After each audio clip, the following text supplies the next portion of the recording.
жыр жорығына аттандым, кезіп жүрдім.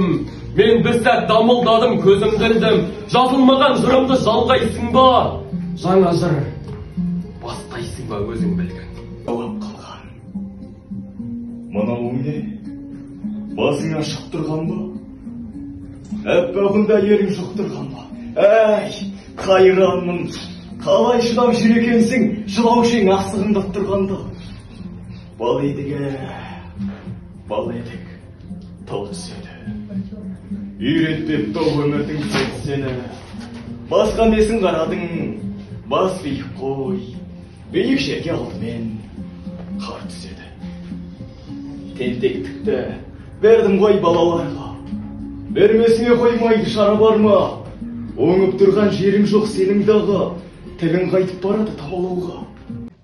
Айтарын ашып айтқан абайламай, дариғай, Махамбеттер, абайларай.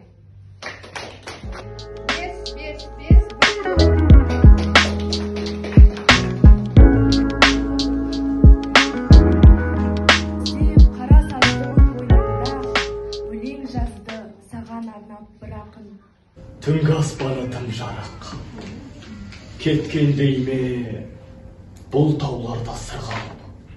Мұқағали өмір сүріп кеттіне қасиетті қар өлеңге жармалып.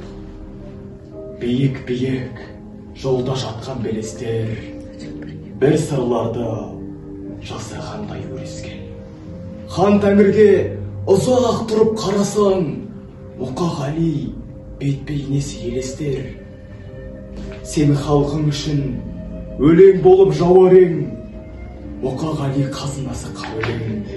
Қадіріңді түсінбеді әттең ай, мойындайтын жөні келді паралем. Сырларыңды айттық мекен шәмілге, Фаризаға айттың бекен мұңыңды. Сырлар жатыр өлеңіңнің түбінде, мұңдар жатыр ел шырқаған әніңде. Бесіктегі бала сені таниды, қарттар сені әңгіме қып жүреді.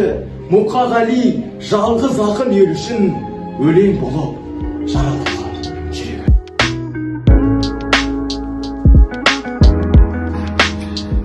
Жоқ, басы жақсы басталды, бірақ соңында мүлде шашыраған өлең жолдар секілді.